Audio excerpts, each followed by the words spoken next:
মা ডাকতেছে, সন্তান সাড়া দেয় না। মা চোখের পানি ছেড়ে কাঁদলেন। 3 বার আসলাম, ও সন্তান তুমি আমার ডাকে সাড়া দিলা না। কত আর ধৈর্য ধারণ করা যায়। মা এইবার একটু দুঃখ বেশি পেয়ে ফেললেন। এবার মা বাড়িতে রওনা। একটু হালকা ভাবে আসমানে হাত উঠাইয়া দিছেন, ও আসমানের মালিক,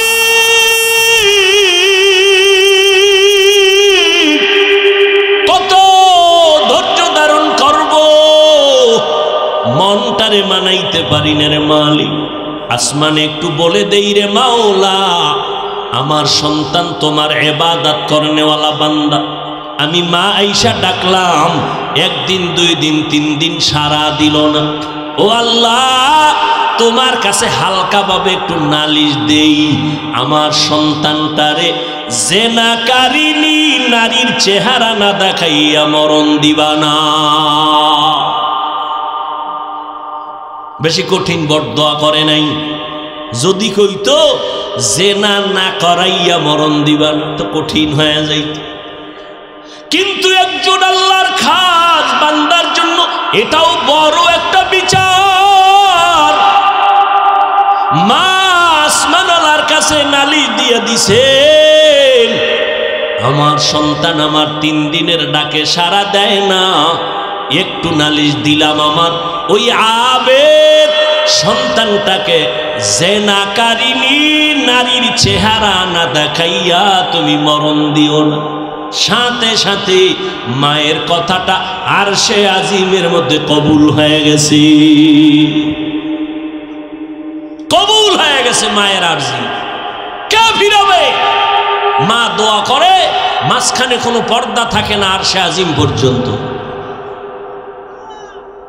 আল্লাহ আমাদের মা বাপ যারা দুনিয়ায় নাই জান্নাত দান করেন, যারা বেঁচে আছেন আল্লাহ দীর্ঘ নেক হায়াত দান করেন। প্রত্যেকটা সন্তানকে মা বাবার বাধ্য করে দেন আল্লাহ। মা বাবা সন্তানের মাঝে মোহাব্বত বাড়ায় দেন আল্লাহ। খেদমতে মা দরপে দর কুন সুবহ শাম, তাকে বাসি দর্দ আলম নেকোনা। আপনাদের কষ্ট হইতেছে, আমি কিন্তু ওই প্রশ্ন 4টা রেখে দিছি, মনে আসেনি? 1 নম্বর প্রশ্ন, আলিফ লাম মিম অর্থ নাই দিলেন কেন? মনে আছে? ধৈর্য হবে শোনার মতো। নিজের বাড়ি, এখানে কোনো টাইম নাই, এখানে টাইমের চিন্তা নাই, চিন্তা হইল দোয়া। বহু আল্লাহর বান্দা বসে আছেন যারা দিল থেকে দোয়া করেন, আর এই দোয়া হলো সব থেকে উপরের সফলতায় পৌঁছার পুঁজি। আল্লাহ সবাইকে কবুল করেন। আল্লাহ কেন অক্ষরগুলো দিলেন?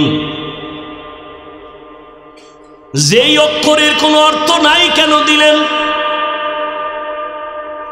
এর 1 নাম্বার জবাব, জবাবগুলো শুরু করি। কি ঘুমাইতেছে মনে হয়? 1 নাম্বার জবাব, আল্লাহ অর্থহীন অক্ষর কেন দিয়েছেন? এর 1 নাম্বার জবাব, পয়গম্বর 40 বছর পর্যন্ত কোনোদিন কালেমার দাওয়াত দেন না, রোজার কথা বলেন না। আমি ঘটনাটা মাঝখানে রাখছি, ফাঁকে ফাঁকে আমি ঘটনার দিকেও যাব, শেষ করব। রসুলের হাদিসের ঘটনাটাও আমি শেষের দিকে টানব ইনশাআল্লাহ। আরো জোরে বলুন। রহমতের নবী 40 বছর দাওয়াতের কাজ করেন না, রোজার কথা বলেন না, কালেমার দাওয়াত দেন না, পর্দার কথা বলেন না। রহমতের নবী আমার বাইতুল্লাহর অদূরে হেরা পাহাড়ের মধ্যে গিয়া নবী ধ্যানে সময় কাটাচ্ছেন। 1 দিন আর 2 দিন না, বছর মাসকে মাস এবং সপ্তাহকে সপ্তাহ নবী হেরা পাহাড়ের মধ্যে সময় কাটাচ্ছেন। কার ধ্যানে? আরো জোরে বলেন। আল্লাহর ধ্যানে সময় কাটাচ্ছেন। 40 বছর পর্যন্ত নবী দাওয়াতের কাজ করেন না। কোথায় কাটাইতেছেন নবী সময়? মাসকে মাস, সপ্তাহে সপ্তাহ হেরা গুহার ভেতরে সময় কাটাচ্ছেন আমার নবী। এবার আপনাদের থেকে একটা প্রশ্ন আমি জিজ্ঞাসা করব, জবাব চাই। বাইতুল্লাহর থেকে হেরা পাহাড়ের দাম কম না বেশি? এই কথা কন না কেন? কি হেরা পাহাড়ের দাম বেশি না বাইতুল্লাহর দাম বেশি? দেখছেন নি? আবার বুঝে শুনে কোন, না পারলে জবাব দিবেন না। হেরা পাহাড়ের দাম বেশি না আল্লাহর ঘর বাইতুল্লাহর দাম বেশি? বাইতুল্লাহর দাম তো কোরআনের আয়াত দ্বারা স্বীকৃত। ইন্না আউওয়ালা বাইতিন উযিআ লিন-নাসি লাল্লাযী বিবাক্কাতা মুবারাকান ওয়া হুদা মুবারাকান ওয়া হুদাল লিল আলামিন।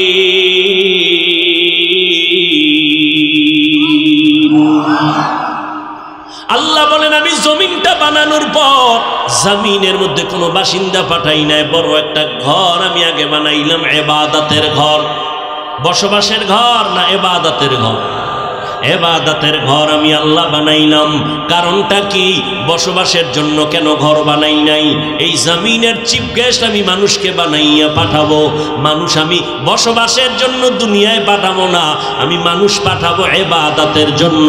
আর ইবাদতের ঘর আমি আগে বানায় রাখলাম।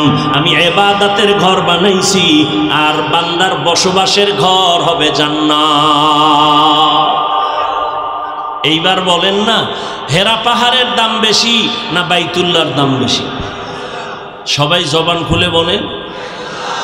বাইতুল্লাহর দাম কত? একটা সেজদা দিবেন 1 লক্ষ সেজদার সওয়াব পাবেন।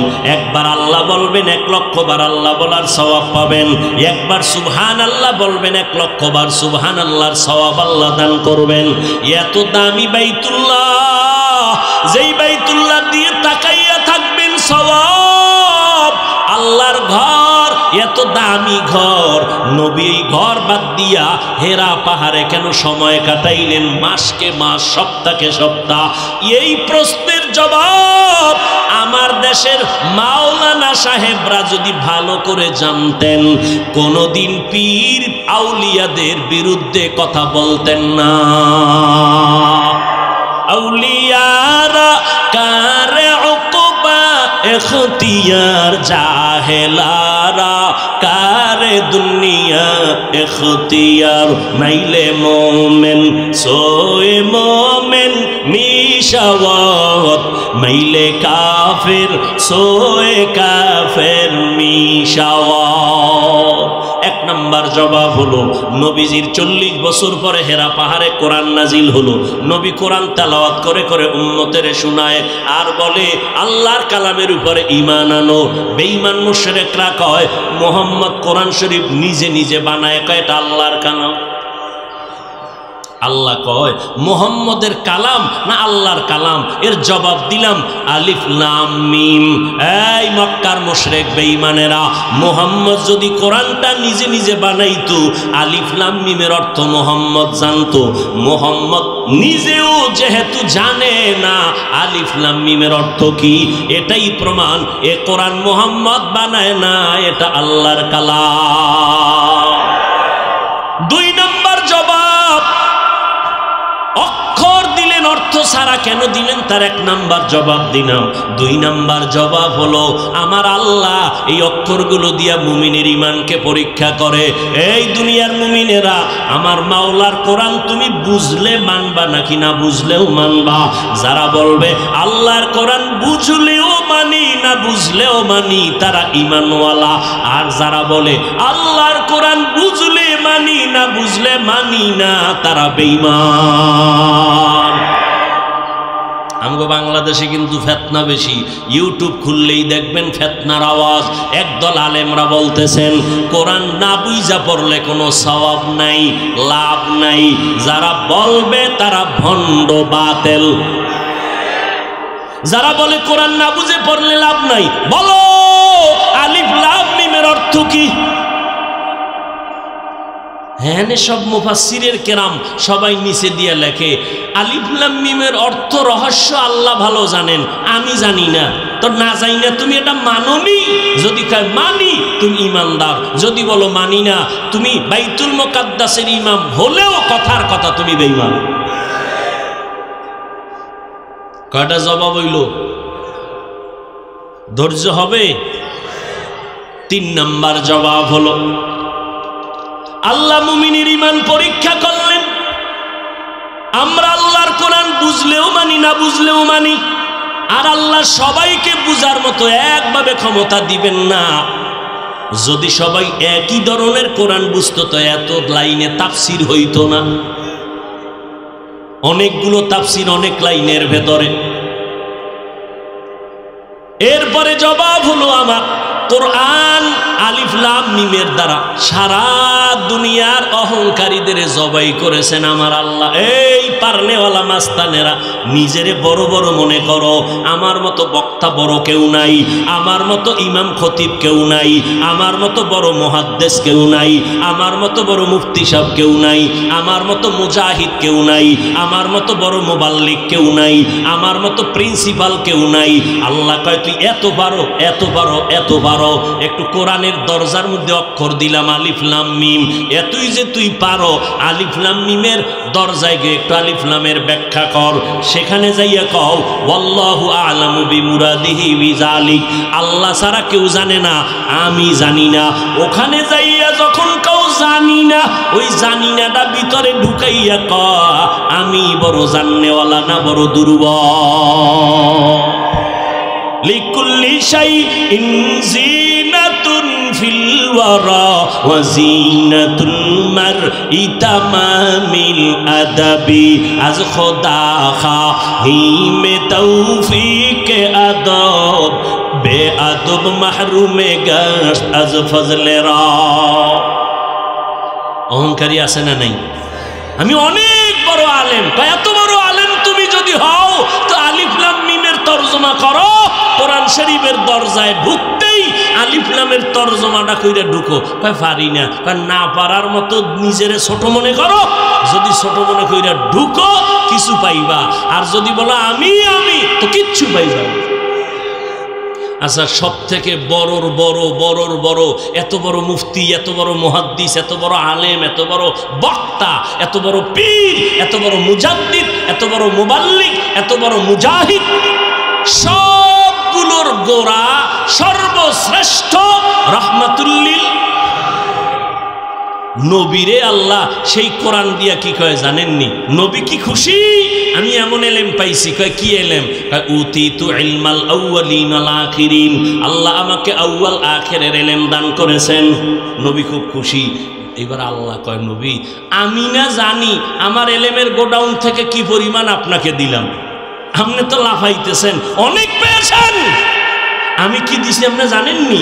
মা উতিতুম মিনাল ইলমি ইল্লা কলিলা, আমার এলেমের গোডাউন থেকে আমি মুহাম্মদের সামান্য এলেম দিয়েছি, সামান্য। তাহলে কি পরিমাণ এলেম আল্লাহর কাছে জমা আছে। নবীরে আল্লাহ কয় সামান্য দিছি। কয় তাহলে বাড়াইয়া দেবেন না? কয় দিব। আপনি নবীকেও একটা দোয়া শিখাই দিই, ওই দোয়াটা পড়বেন আর আমি খালি এলেম বাড়াবো। কয় দোয়া কি? অকুর রব্বি জিদনি ইলমা, রব্বি জিদনি ইলমা, রব্বি জিদনি ইলমা।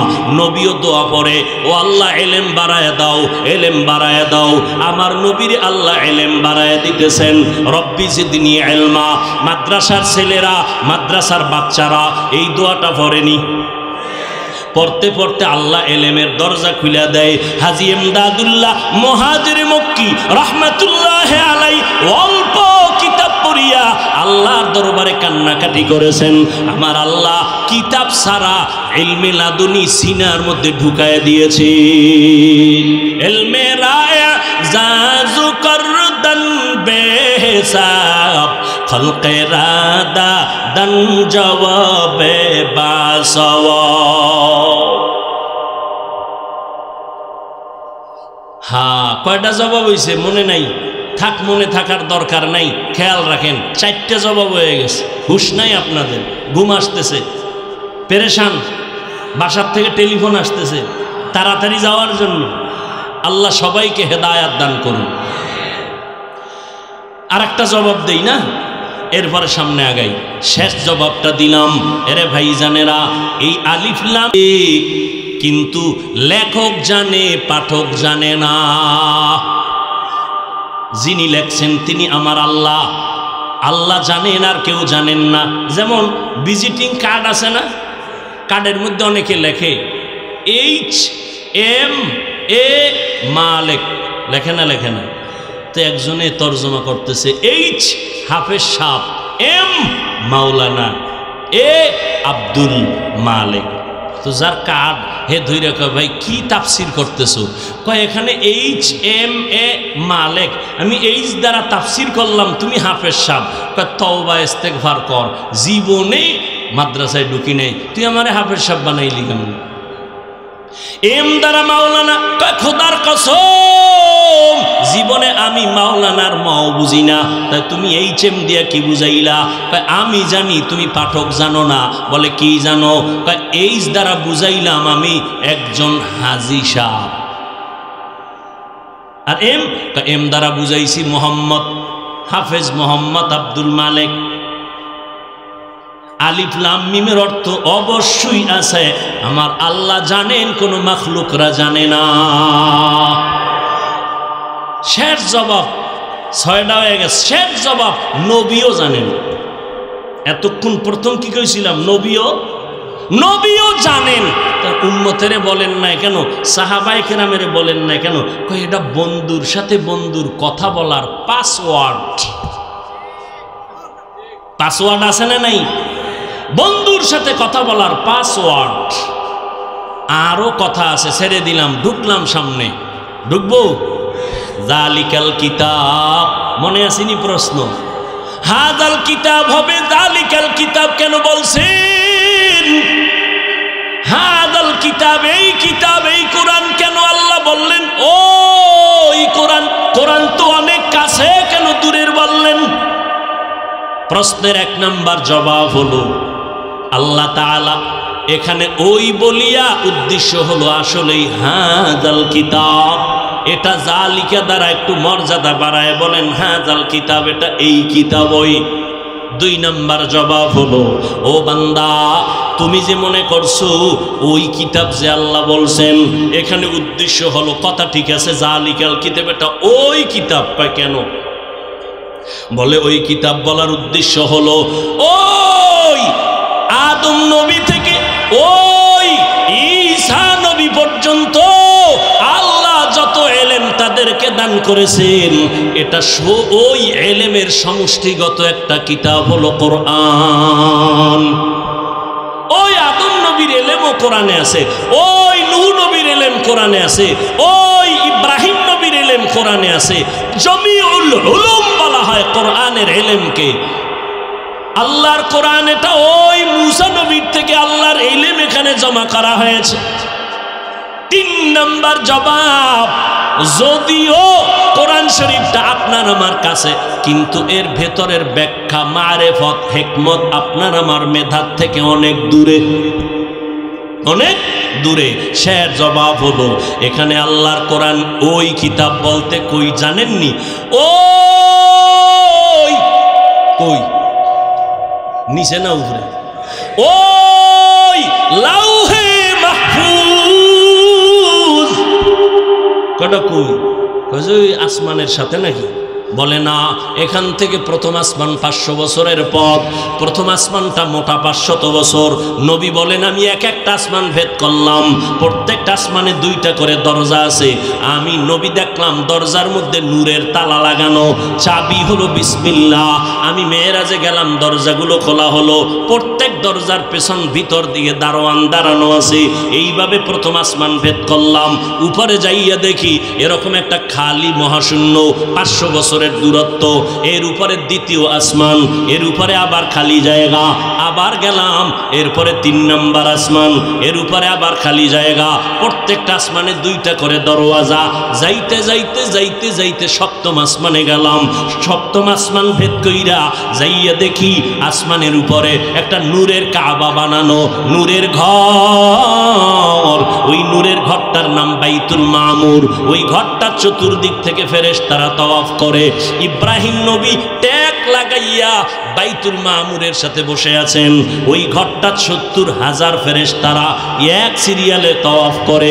একবার যারা সিরিয়াল পাবে কিয়ামতের আগে তাদের আর সিরিয়াল হবে না, এত ফেরেশতারা তাওয়াফ করে। ওই বাইতুল মামুর এমন পজিশনে আল্লাহ রেখেছেন, বরাবর বাইতুল্লাহ জমিনে আছে। ওখান থেকে যদি বাইতুল মামুরের মাঝখানে একটা পাথর ফালানো হয়, ওই পাথরটা 7টা আসমান ভেদ কইরা আমগো জমিনের বাইতুল্লাহর ছাদের মধ্যখানে এসে পড়বে। নবী বলেন আমি উপরে গেলাম, উপরে যায় দেখলাম সিদরাতুল মুনতাহা।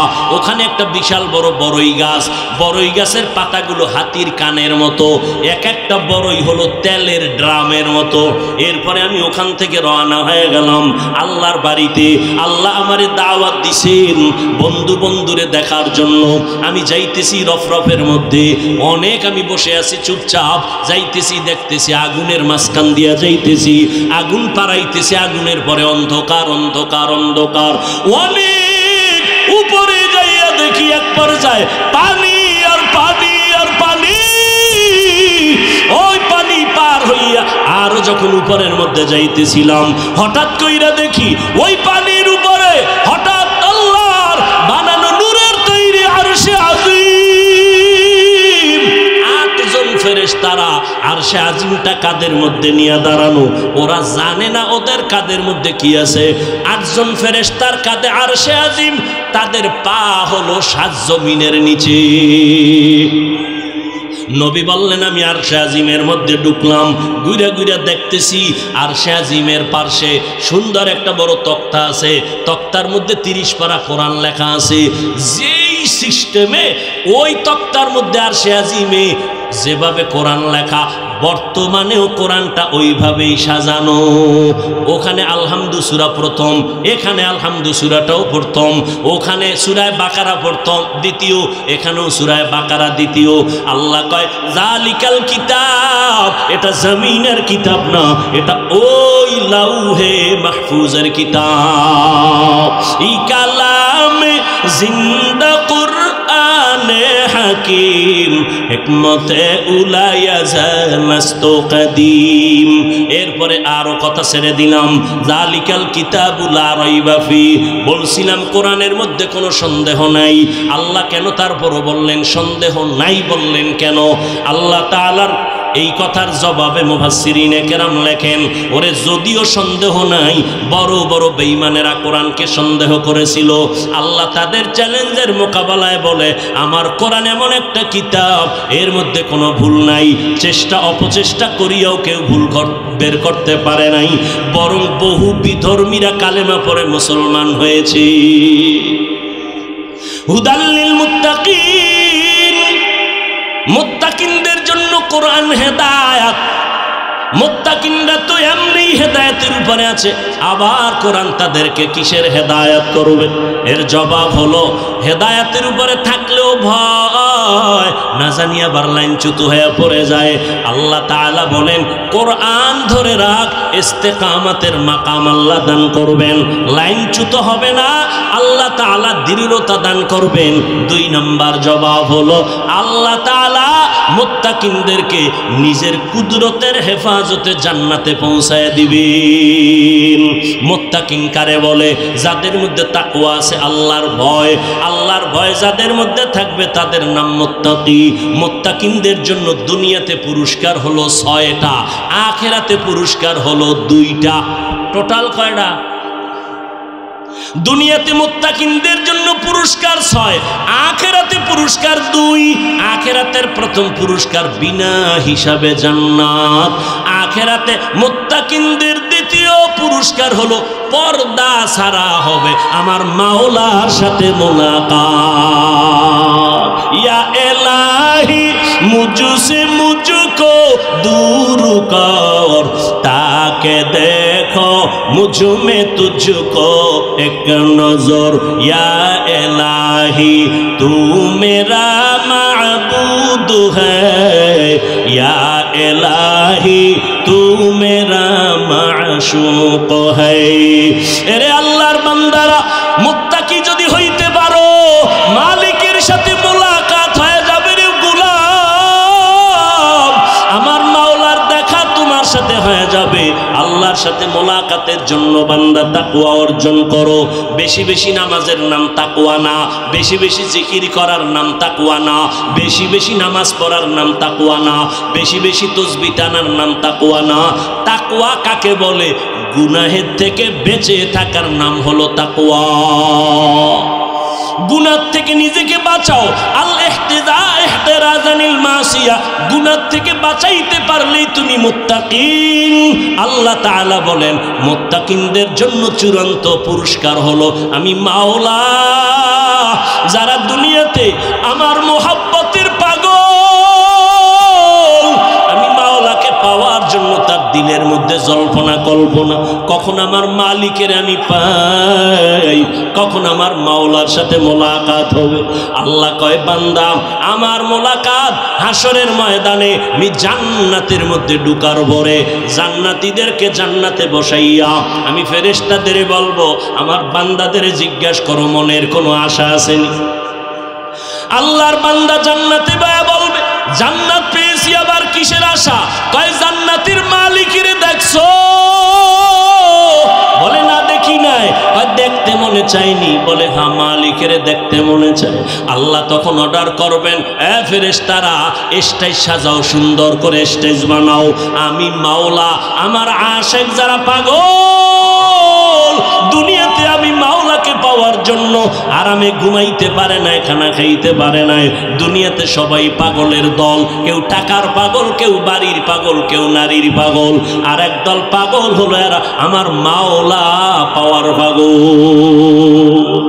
এরে নবীর উম্মতের দল, আল্লাহর পাগল যারা দুনিয়াতে ছিল, আমার আল্লাহ বলবে ফেরেশতারা একটা মঞ্চ সাজায় দাও, স্টেজের মধ্যে আমি আল্লাহ আমার বান্দাদেরকে নিয়ে মোলাকাত দিব।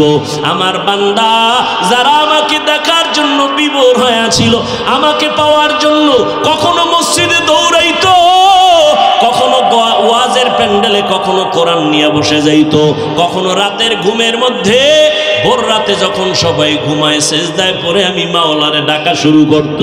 আবার বাইতুল্লাহর গিলাফ ধরে লাব্বাইক লাব্বাইকের আওয়াজ দিত। ও ফেরেশতারা, আমার বান্দাকে আমি দাসকে মোলাকাত দিব, একটা পর্দাও রাখবো না, আমার বান্দাগুলোরে হাজির করো। আমি আল্লাহ জান্নাতের মধ্যে আমার আশিকদের সামনে 70,000 নূরের পর্দাগুলো উঠাইয়া আমি আমার গোলামদের সাথে মোহাব্বতের মোলাকাত দিব। ওই মোলাকাত যদি পাইতে চাও তাকওয়ার গুণ অর্জন করো রে বাবা। মুত্তাকি যদি হতে হয়, আল্লাহ তাআলা মুত্তাকিনদের 6টা গুণের কথা এখানে বলেছেন। জালিকাল কিতাবু লা রাইবা ফি হুদাল লিল মুত্তাকিন আল্লাযীনা ইউমিনুনা বিল গায়ব, গায়বের উপর ঈমান আনবে, ওয়া ইউকিমুনাস সালাহ, নামাজ কায়েম করবে 5 ওয়াক্ত, এর পরে ওয়া মিম্মা রাযাকনাহুম ইনফিকুন, আল্লাহর দেওয়া সম্পদ আল্লাহর রাস্তায় দান করবে। আল্লাযীনা ইউমিনুনা বিমা উনজিলা ইলাইকা, আল্লাহর দেওয়া যত কিতাব আছে যত কিতাবের উপরে ঈমান আনবে। ওয়া মা উনজিলা মিন ক্বাবলিক, আল্লাহর নবীর আগে যত নবী গেলেন কিতাব গেলের উপরে ঈমান আনবে। ওয়া বিল আখিরাতি হুম ইউকিনুন, আল্লাহ পাকের আখিরাতের উপরে বান্দার ঈমান মজবুত থাকবে। এর নবীর উম্মতের দল, আল্লাহর মুহাব্বত অন্তরে যদি জমা করতে চাও, আল্লাহর মুহাব্বত পাওয়ার জন্য মাধ্যম হলো 2টা। 1 নম্বরে হলো নামাজ, আর একটা হলো মাওলার কোরআনের তেলাওয়াত। আল্লাহর কোরআন বেশি বেশি পড়ো, যদি না পারো সন্তানটারে কোরআন পড়নেওয়ালা বানাইয়া সন্তানের দিয়ে কোরআন তেলাওয়াত শুনো। ওরে আল্লাহর বান্দারা, আর নামাজ পড়ে পড়ে সময় কাটাও। আমার নবী নামাজে দাঁড়াইয়া দাঁড়াইয়া কত কষ্টে সময় কাটাইতেন।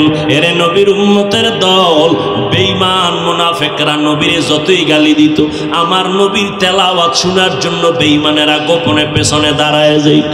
ঘরের কিনারায় দাঁড়াইয়া আমার নবীর তেলাওয়াত শুনতো। আমার নবীর পবিত্র জবানে কত সুন্দর মজার মজার তেলাওয়াত। আমার নবী এত মজা করে তেলাওয়াত করতেন, বেঈমানেরা গালি দিলেও তেলাওয়াত শুনে পরাণ ঠান্ডা হয়ে যাইত। আমার নবী রাতের বেলা কোরআন পড়েন। সাহাবী বলতেছেন নবী নামাজে দাঁড়ায় গেলেন, আলহামদু শেষ, সূরায়ে বাকারা বিশাল বড় এক সূরা, নবী পড়তেছেন পড়তেছেন পড়তেছেন, রুকুটুকু দেওয়ার খবর নাই। এরপরে সূরায় আবার পরের সূরা শুরু করলেন, সেটাও বড় সূরা। এইভাবে সূরায়ে মায়েদা, সূরায়ে নেসা, সূরায়ে আলে ইমরান পড়তে পড়তে পড়তে পড়তে এতগুলো সূরা পড়া তারপরে নবী রুকুর মধ্যে গেলেন। এরে নবীর উম্মতের দল, আব্দুল্লাহ ইবনে মাসউদ বলেন, আল্লাহর নবী আমাকে বলে, নবী ও আব্দুল্লাহ, তুমি একটু কোরআন তেলাওয়াত শোনাও। আমি নবী বসে বসে তেলাওয়াত শুনবো, কারণ কোরআন তেলাওয়াত শুনতে এত মজা। ওরে ওই তেলাওয়াতের মধ্যে আমার মালিকের কুদরতের ঘেরান। আল্লাহর ওলি যারা, আহলুল্লাহ যারা, তারা বলেন ওরে কোরআন হলো মাওলা দেখার আয়না। কোরআনটা খুলবা, আমার মাওলার কুদরতের ঘেরান পাইবা। তেরা আয়না আলমে রঙ্গ বুহে, যে ধার দেখতা হো ধার তু হি তু হ্যায়। नीचे कसदर मुल्के ऊ अंबाजो नहीं, कौले उरा लहने नहीं, आवाजो नहीं। আল্লাহর মুহাব্বতের ইবাদত, ইবাদতের মধ্যে বান্দা সময় কাটাও, আমার মালিকের নিয়ে ধ্যান করো। বলে কেমন ধ্যান করবা? আন তা'বুদাল্লাহা কাআন্নাকা তারা, ফা ইন লাম তাকুন তারা ফা ইন্নাহু ইয়ারাক। বান্দা তুমি এমন ভাবে ইবাদত করো যে আল্লাহকে তুমি দেখে দেখে সিজদা দাও, আল্লাহকে দেখে দেখে তুমি তেলাওয়াত করো। যদি আল্লাহকে দেখতে না পাও, এতটুকু চিন্তা করো, আমি যদিও আল্লাহকে দেখি না, তবে আমার মাওলা আমাকে তাকায়া দেখতেছেন। আমার অন্তরের হালাত আমার মাওলা জানতেছেন। ওরে ওই মাওলারে কই খুঁজরে মুমিন, যেই মাওলা এত সুন্দর চেহারা দিয়া তোমারে আমারে বানাইলেন। আল্লাহর মুহাব্বতের ইবাদত ছাড়া, ওই আল্লাহর মুহাব্বতের ইবাদত ছাড়া মালিকের মুহাব্বত অন্তরে জমা হবে না। আল্লাহ দেখেন দেখেন মনে করে ইবাদত করো। আল্লাহর বান্দা আল্লাহর ইবাদতের জন্য জীবনটা বিলাইয়া দিলেন। আল্লাহর নবী বলেন, ওই আবেদ বান্দা ওই পাহাড়ের চূড়ায় আল্লাহর মুহাব্বত পাওয়ার জন্য ইবাদতে মশগুল হয়ে গেলেন।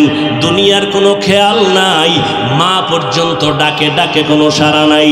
ওই সন্তান আল্লাহর ইবাদতে এত বিভোর, আল্লাহর মুহাব্বতে ইবাদতে এত মজা পেয়ে গেছে, ওই বান্দা এখন মসজিদ ছাড়া, নামাজের যায় নামাজ ছাড়া কিছুই ভালো লাগে না। আম্মা জান এত ডাকলো, বান্দার ইবাদতের মজা তাকে মায়ের ডাকেও ফিরাইতে পারে না। এই গুণগান এলাকায় সব জায়গায় ছড়ায় গেল। বনি ইসরাইলের মানুষগুলো একে অপরের বলতেছে, জানুনি আমগো পাহাড়ের চূড়ায় একজন ইবাদত করনেওয়ালা আছে, এত পরিমাণ ইবাদত করে ওই বান্দারে জমিন থেকে কেউ তার ইবাদত থেকে আলাদা করতে পারবে না। তার মা পর্যন্ত আসিয়াও তার ইবাদত থেকে আলাদা করতে পারে নাই।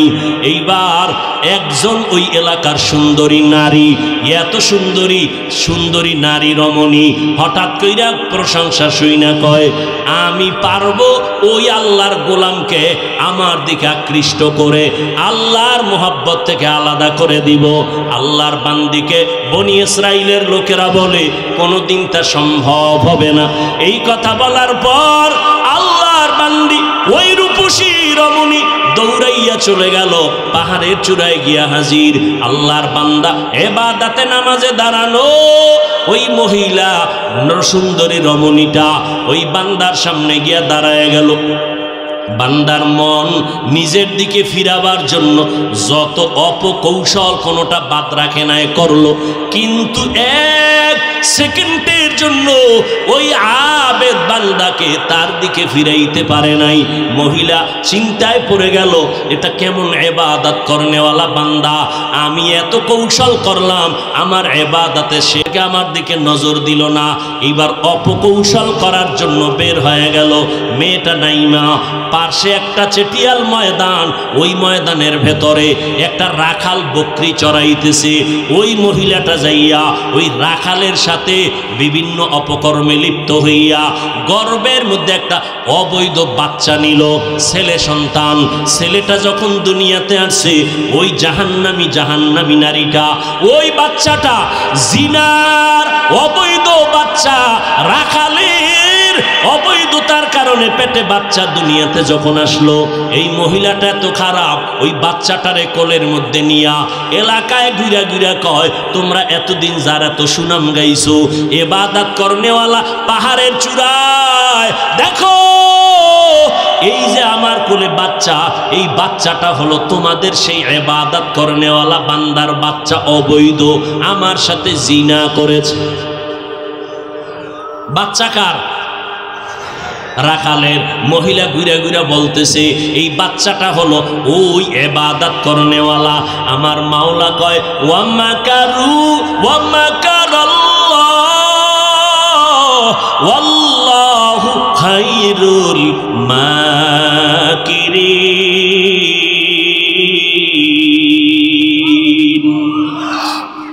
চক্রান্ত যতই করো, আমি বান্দা যখন আমার কাছে বিনয়ের সাথে চোখের পানি ছেড়ে দেয়, আমি আল্লাহ তার নাজাতের রাস্তা খুলে দেই।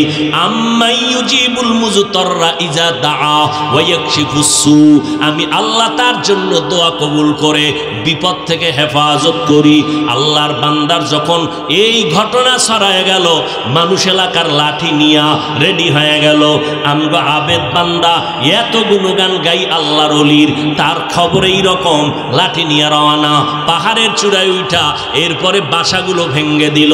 এক পর্যায়ে আবেদের গায়ে যখন হাত তোলা শুরু করলো, আল্লাহর বান্দা কয়, আমার গায়ে কেন টাচ করলা, কেন আমাকে আঘাত করো? এই যে এক জেনাকারিনী মহিলা, একটা বাচ্চা নাকি তোমার জেনার কারণে হয়েছে। আল্লাহর বান্দা বলে, আল্লাহর জাতের কসম করে বলি, জীবনে আমি কোনোদিন জেনা করব দূরের কথা, জিনাকারিনী কোনো বেগানা নারীর দিকে আমি একটা নজর দিয়া তাকাই নাই। এই কথা বলার পর বলে, কে বলেছে? এই মহিলা আমার সামনে নিয়ে আসো। মনে আসেনি?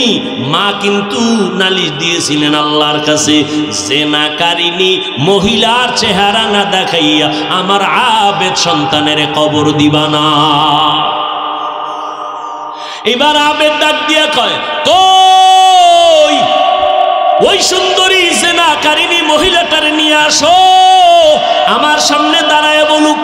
এইবার লোকেরা দইরা কয়, চল আবেদ বান্দার সামনে দাঁড়ায় বলবি তোর সাথে জিনা করেছে, চল যদি বাস্তব হয়।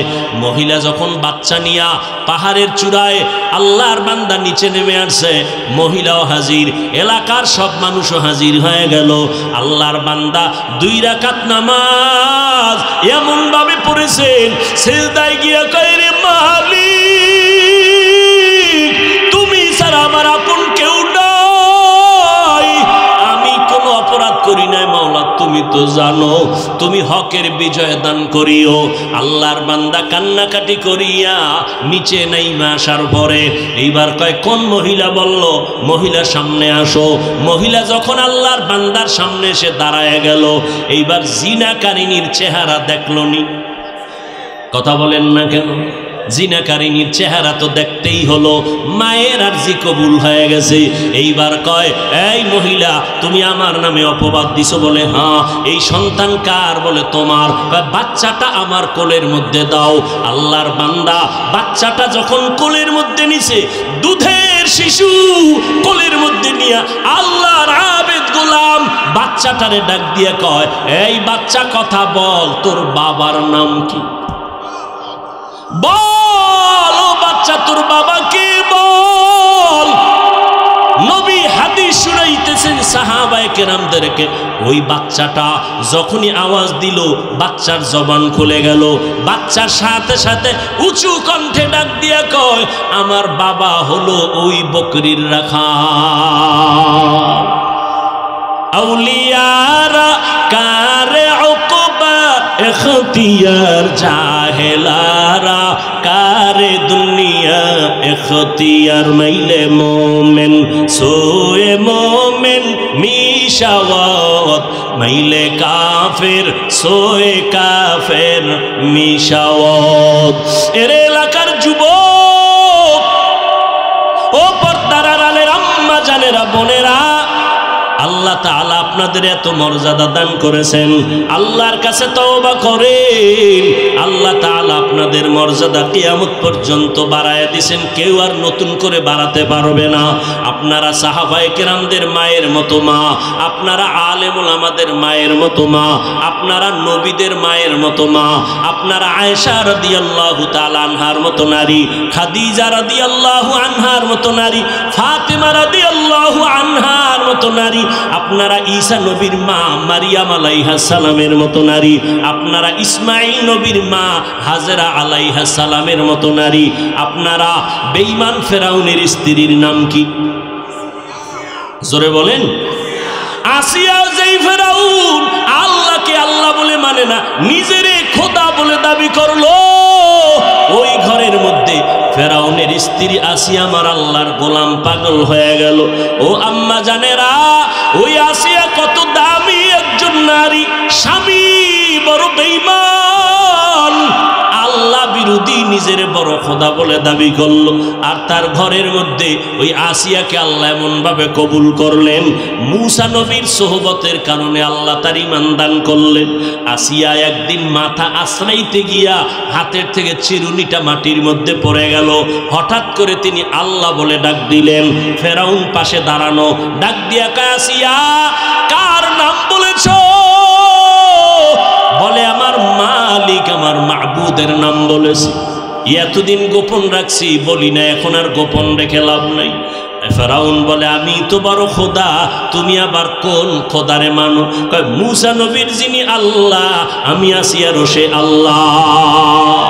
ফেরাউন বলে, খবরদার, একবারও তুমি বলবা না।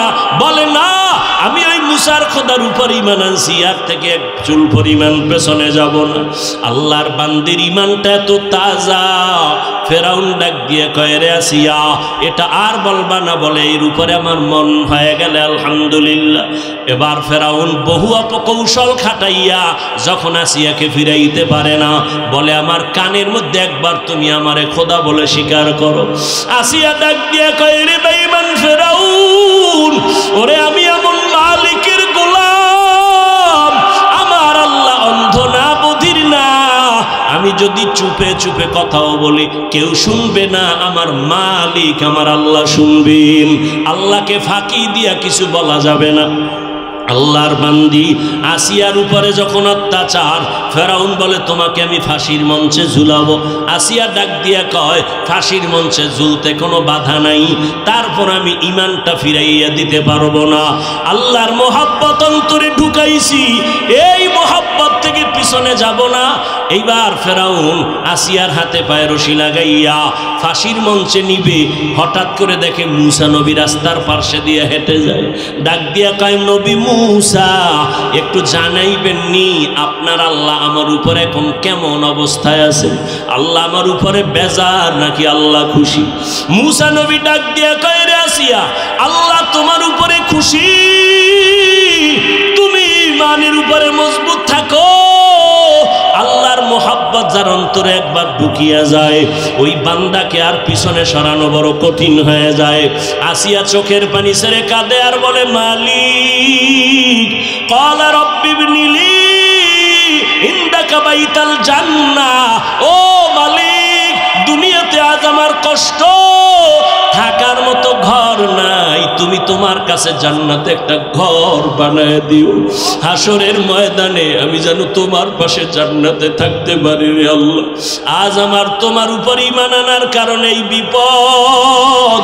ও পর্দার আড়ালের মা বোনেরা, আপনার মতো কত মহিলা এখনো এই এলাকায় অভাব নাই, 5 বেলার নামাজ পড়ে, স্বামীর মাল হেফাজত করে, সন্তানগুলো নেক আমলের জন্য আদর্শ বানানোর ফিকির করে। ওরে আম্মা জানেরা, আপনারা কেন নামাজ পড়তে পারবেন না? ও যুবতী বোনেরা, আপনারা আজকে নামাজ পড়েন না। আপনার মতো কত বোন স্কুল কলেজে পড়ে চাকরি করে, নামাজ ছাড়ে না, মোবাইলে অযথা সময় নষ্ট করে না, সতীত্ব নষ্ট করে না, ঈমান ও তাজা নিয়ে তারা আল্লাহর মহব্বতে চলে। আপনারা কেন পারবেন না? ও যুবকেরা, তোমার মতো যুবক স্কুল কলেজে পড়িয়াও নামাজ ছাড়ে না, তুমি কেন পারবা না রে বাবা? ও আল্লাহর বান্দা বুড়া বাবাজিরা, আপনাদের মতো কত বুড়া হাতের মধ্যে লাঠি নিয়ে কষ্ট করে মসজিদে গিয়া নামাজ পড়ে, আপনারা কেন পারবেন না? আল্লাহ তওবার দরজা খুলিয়া ডাকে, বান্দা আয়, আমার দরজা ছাড়িয়া তুই কই যাবি? যেদিকেই যাবি সেদিকেই জাহান্নামের আগুন। একটা সেকেন্ডের জন্য তুই আযাব সহ্য করতে পারবি না। বান্দা তওবার দরজা দিয়া ফিরিয়া আয়, চোখের পানি ছেড়ে তওবা কর। সন্তান চোখের পানি ছেড়ে মা বাবার কাছে মাপ চায়, মা বাবার মোহাব্বত বারে কোলে টেনে নেয়। ছাত্র ওস্তাদের সামনে চোখের পানি ছেড়ে ক্ষমা চায়, ওস্তাদের মোহাব্বত বারে কোলের মধ্যে টেনে নেয়। ওই মা বাবা ওস্তাদের থেকে আল্লাহর মোহাব্বত আর মায়া কি কম? বান্দা যখন চোখের পানি ছেড়ে আমার আল্লাহকে ডাক দেয়, আল্লাহ তাআলা রহমতের দরজা দিয়ে দরজা খুলে দেয়। আসিয়া যখন ডাক দিছে, আল্লাহ পাক রব্বুল আলামিন আসিয়ার রুহানি পাওয়ারটা খুলে দিছে, পর্দাগুলো সরাইয়া দিছে। আসিয়া এখন কান্না বন্ধ করে মুস্কি মুস্কি হাসতেছে।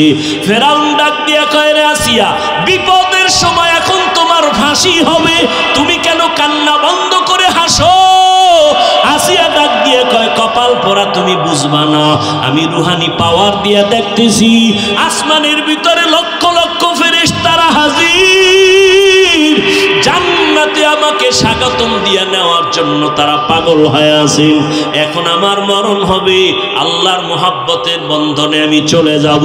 ওই আসিয়ার ব্যাপারে আপনার আমার নবী বলেন, হাসরের ময়দানে কিয়ামতের দিন জান্নাতের মধ্যে আমি মুহাম্মদের সাথে যত নারীর বিবাহ হবে, ফেরাউনের স্ত্রী আসিয়ার সাথে আমি মুহাম্মদের বিয়া হবে জান্নাতে।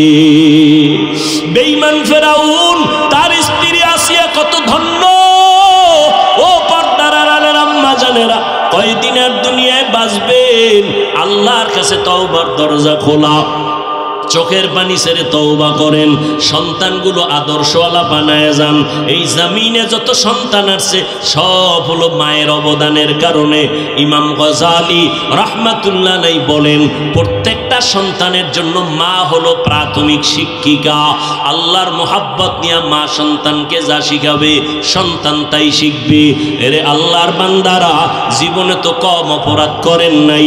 আল্লাহ পাক বলেন, তওবার দরজায় ফিরে আসো, আমি আল্লাহ তোমার জীবনের সব গুনাহ মাফ করে দিব। ও আল্লাহর বান্দারা, আজকে বাসায় গিয়া ঘুমাইতে গেলে কত গরম, ফ্যানের বাতাস ছাড়া ঘুম আসে না, মশার কারণে ঘুমাইতে না পারলে মশারি টানায় ঘুমাও। ও আল্লাহর বান্দারা, যেদিন কবরের ডাক এসে যাবে, ওই অন্ধকার কবরে কই পাবা মশারি? ওই কবরে যদি গুনাহ নিয়ে হাজির হয়ে যাও, আল্লাহর গজব শুরু হয়ে যাবে। জাহান্নামের আগুনের গরম কেমনে সহ্য করবা? আম্মা জান আয়েশা রাদিয়াল্লাহু আনহা বলেন, আমি দেখি একদিন নবী আমার ঘরের মধ্যে বসে বসে কান্না করতেছেন। আমি আয়েশা ভয় পেয়ে গেলাম, নবী না জানি আমার কোনো বেয়াদবি হয়ে গেল। নবী কয়, না রে আয়েশা, তো কেন কাঁদেন?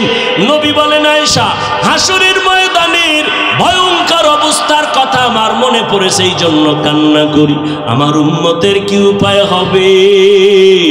যেই দিন মানুষগুলো সব হাসরের ময়দানে উলঙ্গ দাঁড়াবে, নবীদের কাছে উম্মতেরা যাবে, বলবে, যাও, আজ আমার হালাত বড় খারাপ।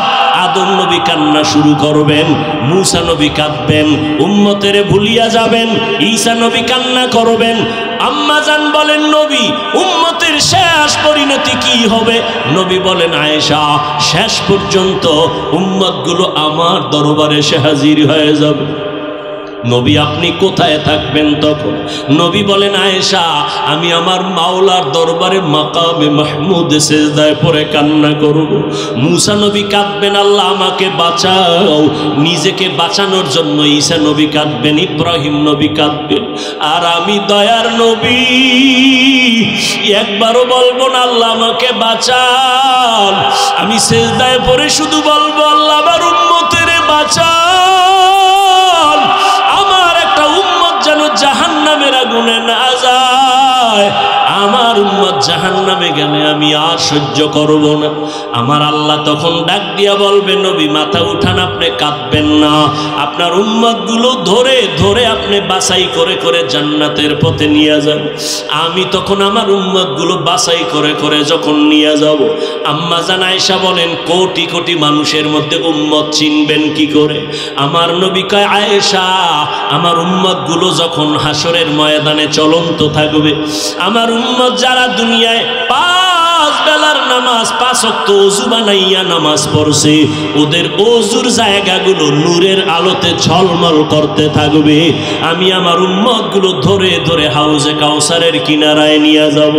হাউজে কাউসারের পানিগুলো আমি নিজের হাতে পান করাবো। হঠাৎ আমার উম্মতের সামনে একটা পর্দা পড়ে যাবে। ও ফেরেশতারা, আমার উম্মতের বাধা দিলা কেন?